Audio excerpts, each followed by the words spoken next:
Joining me now is the sophomore linebacker, Luke Hodge. And Luke, I know probably before it's all said and done, maybe next year, definitely your senior year, I'm going to be telling you and everybody else, it's going to seem like it's been 7 years since you've been playing at Aniana. Because Bo, it seems like 8 years he's been here and started as an 8th grader. Right. But you started last year as a freshman. Was it game 4 maybe? Yeah, I think it was against Asheville. Yeah, that's when you really came onto the scene. And talk about what the improvements that you've made and the things that you've learned from JD and from Bo as well, from last year to this point right now. I mean, last year, I had no experience, and JD and Bo both helped me read things, read the whole line and everything. They just helped me out a lot.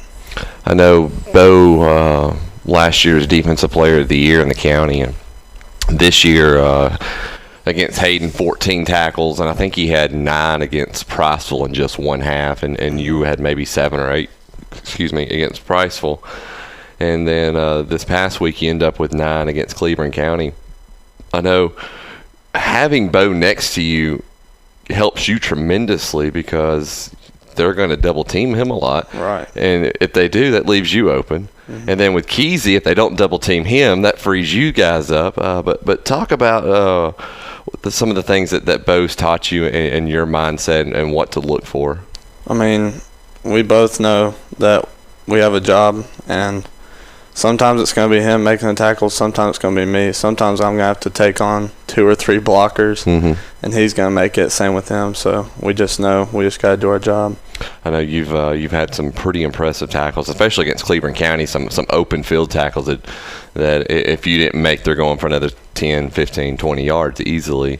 I know you're on the offensive side as well, and you got some looks this past Friday night. I know several of them were incomplete, but we're starting to see you a little bit more on the offense. How hard is it having to play offense and defense? I'm not going to lie, it's pretty tough on your body and everything, but I just get through it, and I love it. Any goals for this year? Yeah.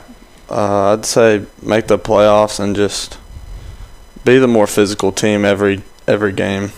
I would say that. Do any of the linebackers have a competition on who can hit the hardest during a game? Because Bo's had some. I know you've had some.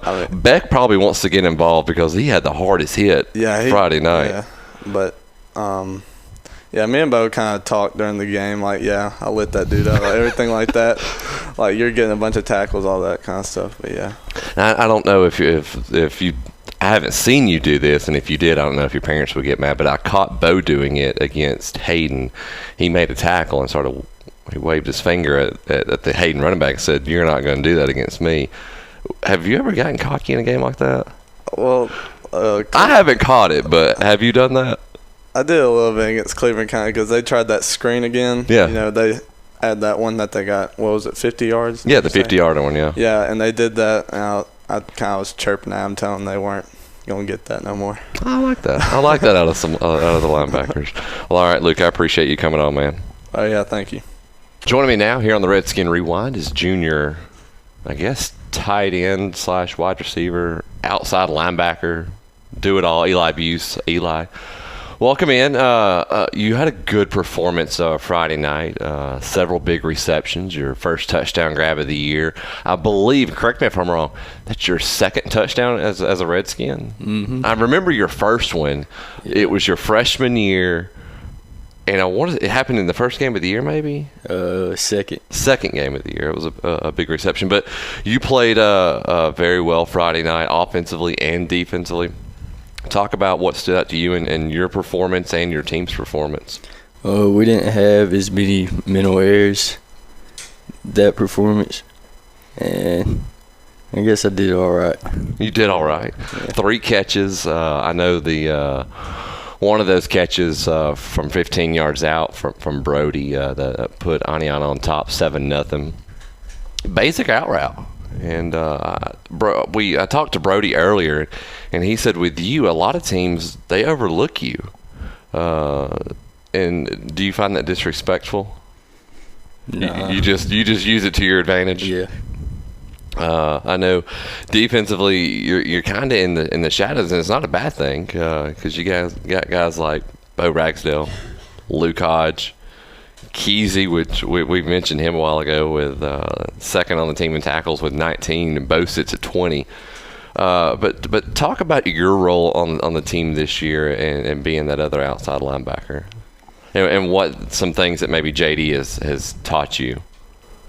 Well, he's taught me how to box the running back in and then spilling it, so to making other people get tackles. So I know later on in the game you had one of a big key tackle, that being on the running back on a screen. I know we had got burnt earlier on a screen and ended up being a 50-yard pass that got down to the 1-yard line. But this one, you stayed home, and they didn't get any other screens the rest of the night. But JD made that adjustment, excuse me, and really made you guys sit back and you sniffed it out. Did you think about going for the interception? Yeah, I wanted to get the interception, but I knew if I would have missed it and he had it, there was nobody going to stop him. You probably would have been chewed out. Yeah. But it worked out all right. Talk about your goals for this year, for 2019. Going to the playoffs. Playoffs again. All right, you got a big game this week against Oaks Bluff. Going up against Darian Meads is probably the best running back we see all year, and that's no disrespect to Cervantes with Susan Moore and the gentleman from Jacksonville, but Darian Meads is a guy. Talk about the game plan and what you guys hope to do against him. And hopefully we can stop him. Slow him, try to stop him as much as you can. Well, all right, Eli, I appreciate you coming on, and we'll catch up with you later this year. Thank you. 1, 2, okay. Joining me now, Brody Pinion, senior quarterback, and Brody, you had a pretty good game, a great bounce-back game. You threw 10 for 18, 144 yards, and last week, probably the worst game of your career with 2 interceptions. You bounced back those 2 touchdowns. It was a good performance. Yeah, like you said last week, I would 100% admit that was the worst game I've ever played in my entire life. And I didn't really care about what everybody else was saying about, oh, you can't carry this team, you can't lead this team, how it needs to be led. What hit me more over the weekend before this week, before Cleveland County, was how I felt like I let my team down, how if I would have done these things, we wouldn't be in the position we were. And I feel like there's a lot of players that felt like that after the loss that we had, but it was probably the worst feeling I've ever had, was just the disgust I had in my stomach of letting down my team. So I was, that's the most nervous I've been, was this week, because I knew that I had to play how I know I can play to the standard I know I can play, because my team was relying on me way more than I've ever been relied on in previous seasons.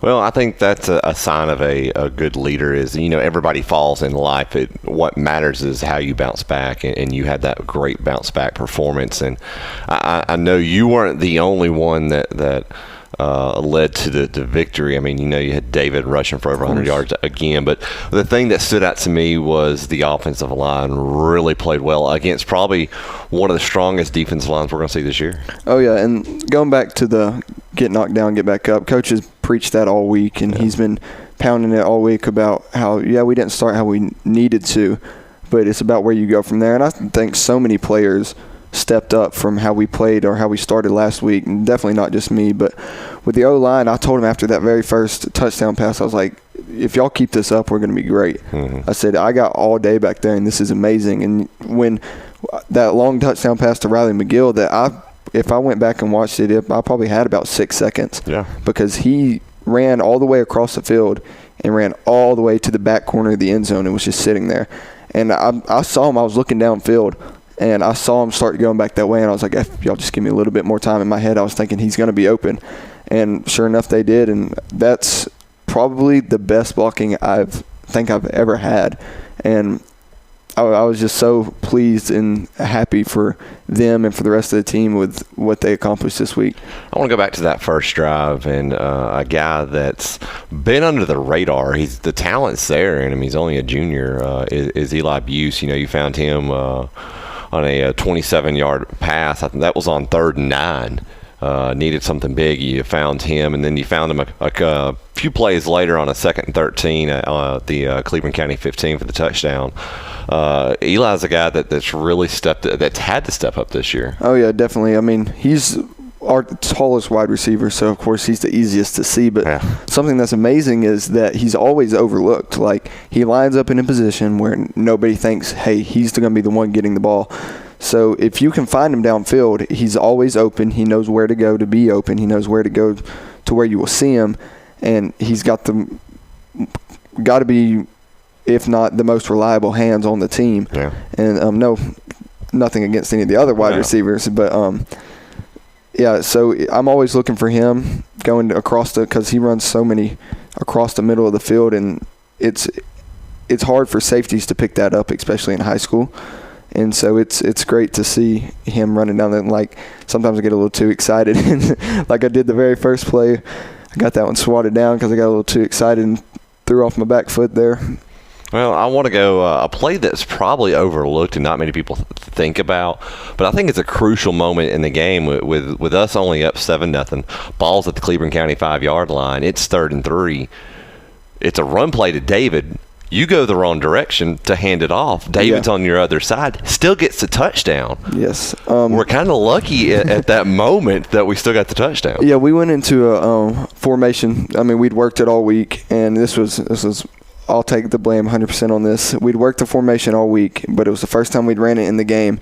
And I looked back at David, and I was making sure. I said, hey, you're going on this side, right?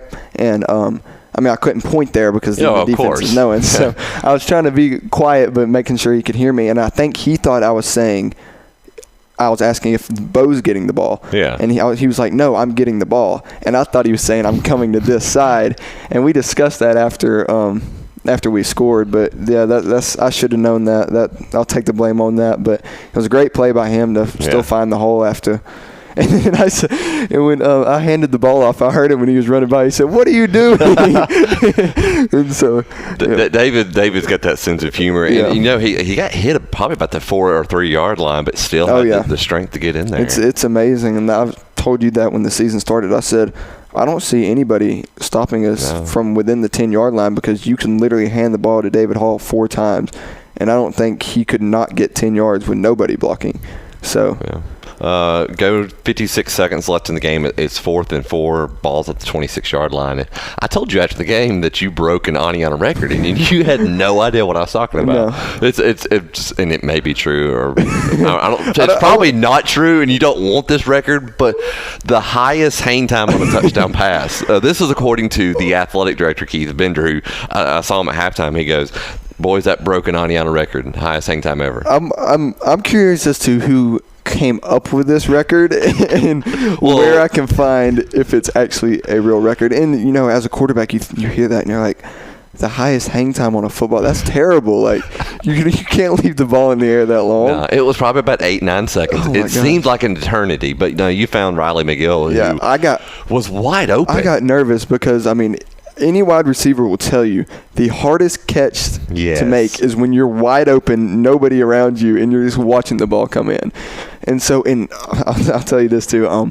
So as soon as I threw it, and I don't guess I realized how long the ball was in the air, but Collier McPherson turns around and yells at me. He said, "Who are you throwing it to?"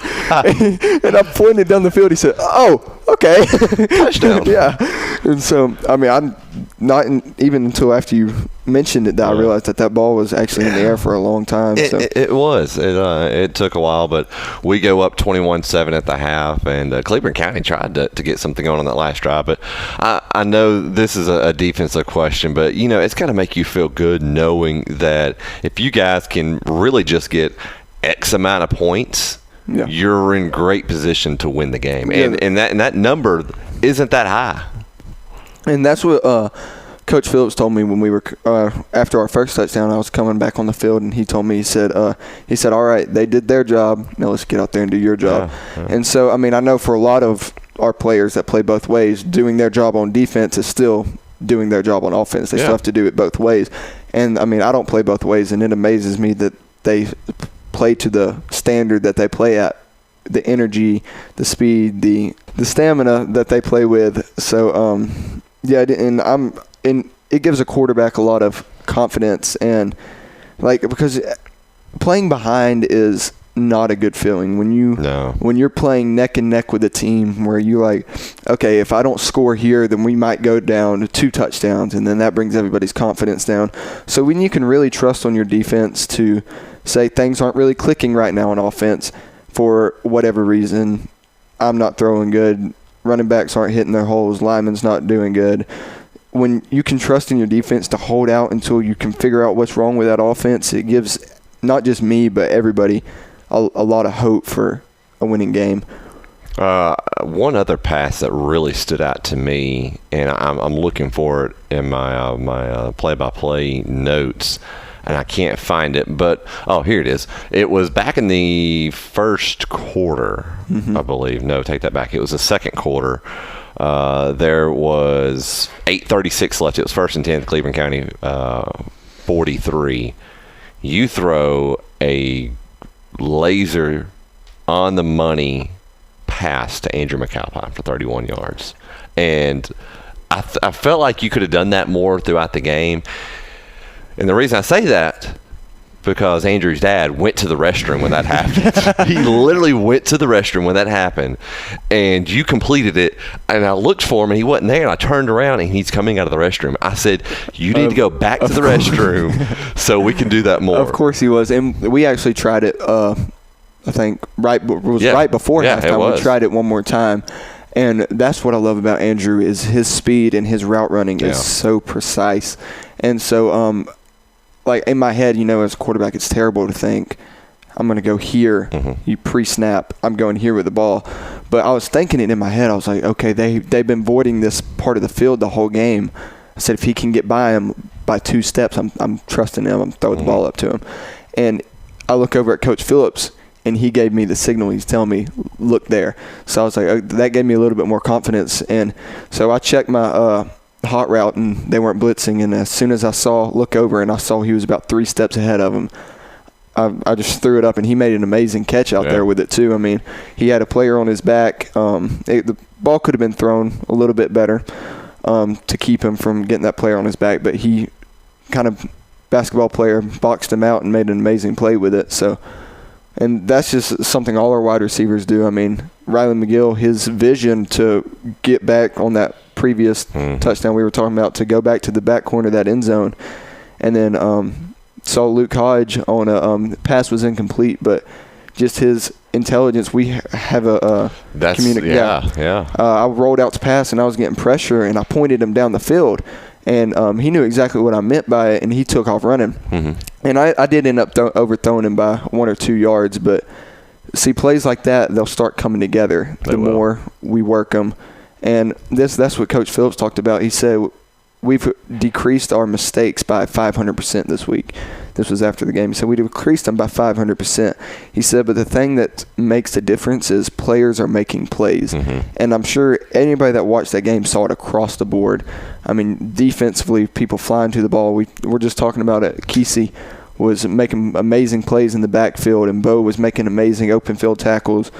And everybody was hitting on all cylinders and communicating perfectly, and Riley McGill was making plays in the end zone from the 5-yard line, and it was so I feel like everything's coming together. I mean, we're not where we need to be by any means, but everything's starting to come together how it needs to be, and just going to keep improving from here. Sitting at 1-1 so far after 2 games, and really after 3 games with the Jamboree, what one area do you guys need to improve on? I think if we can start having better weeks of practice, and Coach Phillips mentioned this too, we did not have a good week at all this week, and it was because we came off a loss, and everybody knows that. And so I feel like we played really good coming off a bad week, and like Coach Phillips told us, imagine if we have a good week of practice, just how good we can be. And so I thought I was the only one, and I started talking to some of the players Friday after the game, and they agreed with me, like, this was a miserable week. We were all having bad practices, and we were dreading practice because we just weren't having fun. And so I feel like now that we got some mistakes ironed out and we got some good play under our belt, that we can get back to practicing how we need to practice, start having more fun with it, start working more on what we can do better than, or what new things we can do than how we have to better our old things. And so I feel like if we can start having those good practices, then everything will start picking up even more than it has from week 1 to week 2. All right, Brody, I appreciate you coming on. I appreciate you for having me. Joining me now here on the Redskin Rewind is head coach Phil Phillips. And Phil, I feel like this is going to be a little bit better interview, and I'm not that I'm scared to ask you questions. I just hate asking questions after a loss, but everything's a whole lot easier after a win, and especially when your team plays well. 21-13 victory over Cleveland County, and most important thing, you guys are 1-0 in region play. But what a really strong win for the team Friday night. It was good to see the kids rebound, because for us to open the year with as many mental mistakes as we had made the week before, to shore some of that up, looked good, felt good, and makes for a more enjoyable weekend, that's for sure. Starting out the game, the very first play of the game, it was a run by one of their running backs who was trying to get it out to the right, and David chased him down and brought him back inside, and the hardest hit of the night was Andrew Beck's, and I think that really set the tone for your defense. Yeah, I felt like the same. Of course, we talked about things being in the locker room. We talked about things being contagious. Good things are contagious. Bad things are contagious, and to get off to a start like that, to make him bounce it out wide, and then when he cuts it back, somebody get a good shot on him. Of course, got us off to a good start, and really it was just other than the two big pass plays that they were able to get on our guys, one in each half. It's about as good as we played defensively in a while. It was I saw a lot of running to the ball. And we saw a lot of physicality out of them, which is important. And it was a really, really good team. We were playing maybe as talented a quarterback as we'll see all year, and he had a couple of weapons that are very quick, very hard to contain, and for us to hold up for 4 quarters and being able to hem them up for the most part was great to see. I'm going to call it like it is. A lot of people really were very critical of your senior quarterback and Brody Pinion, and Brody said this, and I completely agree with him. In life, and everybody fails at some point, but it all depends on how you bounce back. And Brody, I thought, had the bounce back game he needed to have, throwing 2 touchdown passes, one of them D-Lab used for 15 yards, and then the one that Bender said that broke the record for the highest hang time on a touchdown pass for 26 yards. But throughout the night, Brody made good decisions and had some good reads and had some good throws. But like I said, it was a good bounce-back game for him. It definitely was that.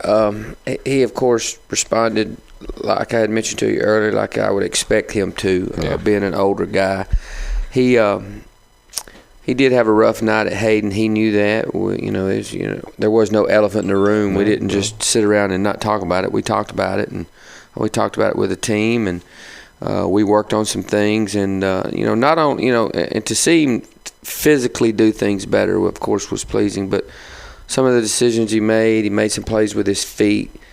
He like everybody else left us plenty to work on. We still have plenty to work on, but if we can just make sure we make great decisions, and we was tempting to go for it a few times around midfield and fourth and really, really short, and you feel like you can make it, and you're in a 2-score game at the time, and the kids are all excited, and my task is to make those decisions that's best for us, and he's kind of in the same boat. He has to make some decisions to throw balls away, to live to play another down, and he did that Friday night, and I was pleased to see him do that. He can't do it alone. He's got to have an offensive line, and I felt like they had a good bounce back game as well. That line, they had their hands full for sure. One of the probably the best defensive lines we're going to see all year long. They wreaked havoc at some points during the game, but overall gave him plenty of time. They did. I think probably going into it, it looked like their game plan was what I thought it would be, is to make us throw the ball to beat them, because they had the Hayden film, and they could see that we struggled there a little bit, and they gave us some time early. Was able to make some throws early. The second touchdown pass that right before halftime, the one we responded to their score. Our first read was not there. The second read was not there. We actually came back to a read, and you can't do that without plenty of time. So they did respond, and that was a very good defensive front. Not the largest front we'll see, I don't think, but they do a good job. And at most of the night, there was one more than when we're trying to run the ball. There's one more wing block, and that last quarter there was two more than wing block. They're wanting you to try to throw it, and so I think for the most part, I think it was a good night on their part. I want to go to the defensive side of the ball, and of course you hear a lot of talk about the linebackers. I know I praise them a lot, but a group that we knew going into the season would be pretty good and stout was your defensive line. But the thing that stood out to me is the guy who's second on your team in tackles, and he plays nose tackle, defense tackle. That's Kesey, and he sits with 19 tackles. What a force he has been right in the middle. Well, he is a force. He wreaks a little havoc in there, and he's so athletic for his size, and so it's hard for one guy to block, and we put him in position where he is solo blocked a lot, and then when they do have to double team him, that gives us a little advantage to that side. So. But to have somebody that athletic and that strong and that big up front in the middle of that defensive line and help those linebackers stay free where they can run, of course, it's huge. The secondary going into this game honestly hadn't been tested. Of course, Hayden, they're not known for slinging it around 50 times a game, and same for Priceville, both running teams. So we knew going into this it was going to be the first true test of your secondary. And besides the 50-yard screen pass that got down to the 1-yard line, and then the 50-yard touchdown that they had late in the game, which I felt like that quarterback really earned because he threaded the needle. If you take those away, your defense and your secondary only gives up 82 yards passing and played really well. Well, I agree. Their completion percentage was really low. I think they completed, maybe a little bit better than 1 out of every 3 throws. And what we were doing schematically was not very complicated, but anytime you go up against athletes like that who are elusive in space, and a quarterback that they didn't block us some on some of our blitzes that we did up front, but their quarterback does such a good job of avoiding the rush and staying away from the rush. It was hard to get to him, so at times he did have a little time, and but I thought the secondary did really, really good. We had a big 4th down stop down there about the 15-yard line about midway through the 4th quarter. Riley McGill broke up a pass. And that was, it's just, and we talked about it again. We talked about it before the game and after the game. One of the biggest differences from the last Friday night to this past Friday night was people just simply made plays. We didn't make a lot of plays over at Hayden. Hayden had a lot to do with that, but we didn't make a lot of plays. And Friday night, it looked like we had kids making plays. I know that you probably have a long list of areas that you guys need to improve on, but one that I've got on my list that stands out to me is your 3rd down conversions, and I know right now you guys are sitting about 24% through 2 games. What steps have you guys tried to make to get that where you want it? Well, the first thing I want to do is get better on first and second down, so we won't have a lot of third downs. But we've got to be able to. We have to be able to. We've made a living the last 15 years around here taking what they give you. You know, they want to line up like this, we're going to do that. They want you to do this, well, we're not going to do that, we're going to do that. And we haven't been able to do that to the level that we're used to doing it. So and we did that a couple of times this past week. But you know, we when we ran the clock out, of course we weren't going to throw it. But we've got to be able to see what they're doing. You know, we work each week. Monday is a 8-man front day defense. You know, from an offense for our offense, it's an 8-man front day. Mm-hmm. Tuesday's a 7-man front day, and Wednesday is a blitz 0-man day. And we see it every week. We've just got to be able to. We're having some communication issues right now that we've got to get resolved. That was better this week, and that plays a little part in it. But you know, we third down is an area that, you know, if you'll look in any level of football, whoever can win third down is going to win most of the time. So it's an area of focus for us. You know, going into this week, it's of course, every game is a big region game, and this one's no different. This is the number 2 ranked team, and 4A comes down to Aniana to face us in Hoax Bluff, and I think it's year number 65. It seems for Coach Rob. He's been there forever, and nothing's really changed with his offensive scheme, and it's all led by Darian Meads, and I don't have to tell you what he's done the last few years against Aniana and every single opponent. But I feel like this year our defense may seem like it's a little bit built better to kind of slow that down. But from what you've seen so far on Hoax Bluff, what are your thoughts? Well, it's typical Hoax Bluff, and that is a compliment to them. Is what that's meant to be, because they're very simple in what they do. They're very basic in what they do. They do it with a lot of really well-coached, strong, athletic kids. Mm-hmm. And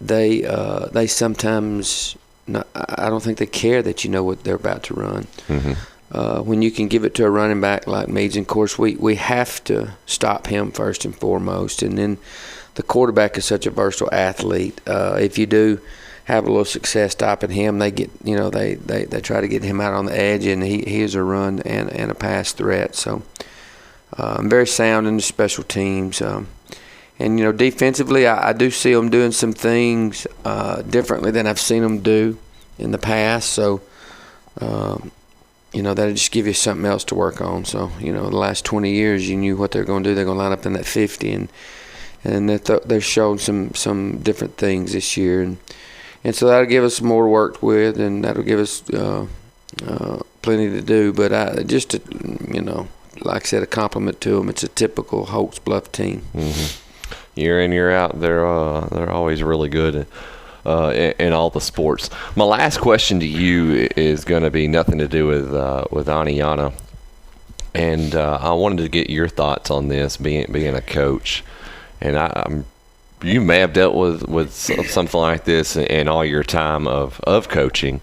Have you ever seen, in your thoughts on the Antonio Brown situation, it just blows my mind that an adult at the age of 31 would pitch a fit like that just to get out of a certain city and a certain team.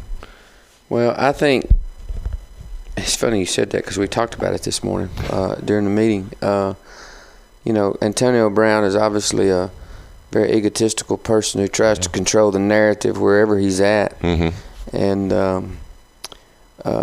you know, he's playing what I think to be the greatest team sport that there is, and he's doing it as you know, he's being about as bad a teammate as you can be, in my opinion.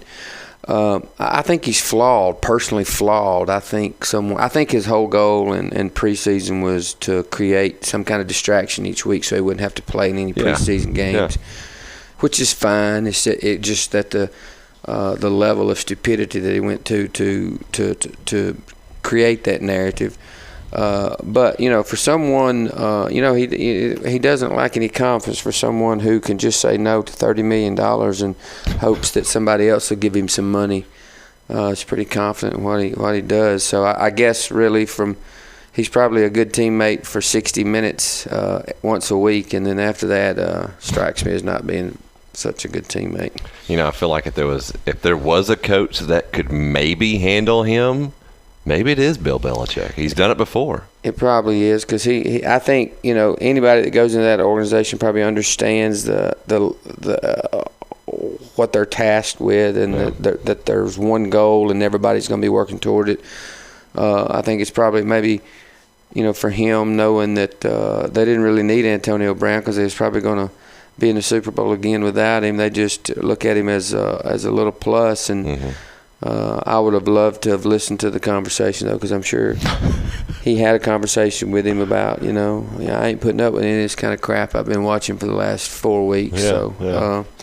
And maybe it was all just a grand scheme to get him to New England. I have heard that from some people, so I don't know. I as long as he just plays football and keeps his mouth closed, he's a lot more fun to watch. Yeah, exactly. All right, last question for sure. I've seen you at volleyball games. Of course, your daughter plays volleyball. Which is your favorite sport of hers to watch her at? Is it volleyball or is it basketball? Well, I have in my time at Montevallo, they were really good in volleyball. I watched a lot of volleyball at Montevallo and really liked watching volleyball. Mm-hmm. I love watching basketball. I can watch basketball all the time. I have really enjoyed watching the volleyball.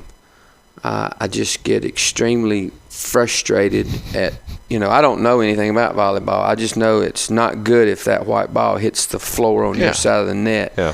So I don't understand why they let it hit the floor on our side of the net.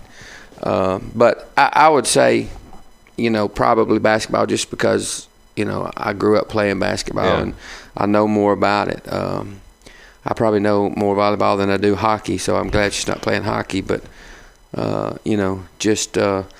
if I could get, Coach Strickland, who is extremely gifted coach, and I'm glad our girls are playing for her. If I could get her to schedule a Saturday JV volleyball game in our state instead of one in Tennessee 2 weeks ago and then one in Mississippi basically yesterday, it sure would make my life a little bit simpler.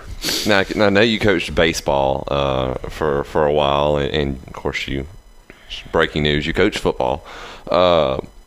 Could you coach basketball? Would you want to coach basketball? If Coach Cruz if he came up to you and said, Phil, I've got to miss a game. Well, I need you to fill in. I'm disappointed you asked that question, because you obviously had not done much research to know that I do have the highest winning percentage of any basketball coach. Really? On 30, well, I didn't talk to Chuck. 39-4 in my 2 years as the B team basketball coach back in the late 80s.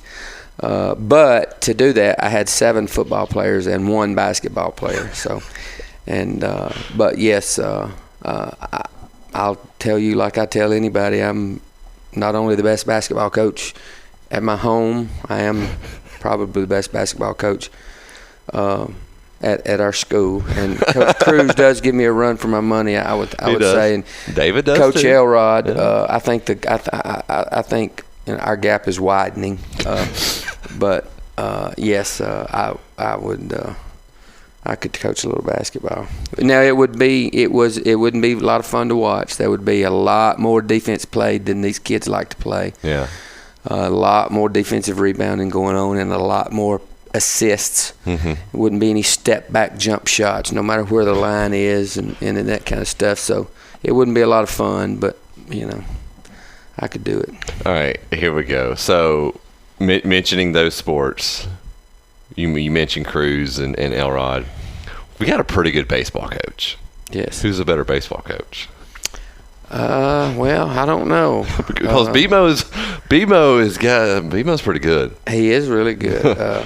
I would say I have never carried a team to the finals. I have not done that, and I know this to stay in professional baseball, which I'm very familiar with. For 20 years, you don't have to just be. You have to be more than just good at what you do. Mm-hmm. So obviously, he's very good at what he does. He'll tell you that he just needs somebody to come work with his pitchers, which, coaching pitchers is like coaching quarterbacks. So I guess that's why he wants me to do that, because, you have to pet their egos a little bit and give them a little one-on-one attention more than you do the rest of the people. Yeah.